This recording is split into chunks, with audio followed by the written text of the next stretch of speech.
రోహిణిలో రోళ్లు పగలడమేమో కానీ ప్రజల ప్రాణాలు పిట్టల్లా రాలిపోతున్నాయి.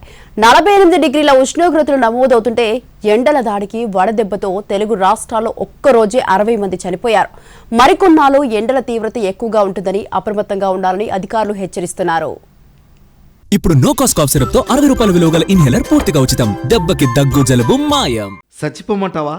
ఎండ బాధ భరించలేని జనాలు సూర్యుడిని అడిగే ప్రశ్న ఇది సోషల్ మీడియాలో ట్రెండింగ్లో ఉంది. రీల్స్ సంగతి పక్కన పెడితే రియల్గానే జనాలు చచ్చిపోతున్నారు. అవును, ఎండవేడి వడదెబ్బతో జనాలు పిట్టల్లా రాలిపోతున్నారు. 46 డిగ్రీలకు పైగా టెంపరేచర్ నమోదవుతోంది. మరోవైపు రోహిణి కార్తెలో మొదటి రోజే ఎండ సెగ చూపించింది. ఉదయం 7 గంటలకే భానుడి ప్రతాపం కనిపించింది. వడగాడ్పులు ఉక్కబోత తీవ్రతతో ప్రజలు ఉక్కిరిబిక్కిరయ్యారు. ఎండల దాడికి వడదెబ్బతో నిన్న ఒక్కరోజే తెలంగాణ వ్యాప్తంగా దాదాపు 42 మంది మృతి చెందారు.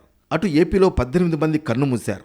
మొత్తం 60 మంది చనిపోవడాన్ని చూస్తేనే ఎండలు ఏ తీవ్రతతో కొడుతున్నాయో అర్థం చేసుకోవచ్చు.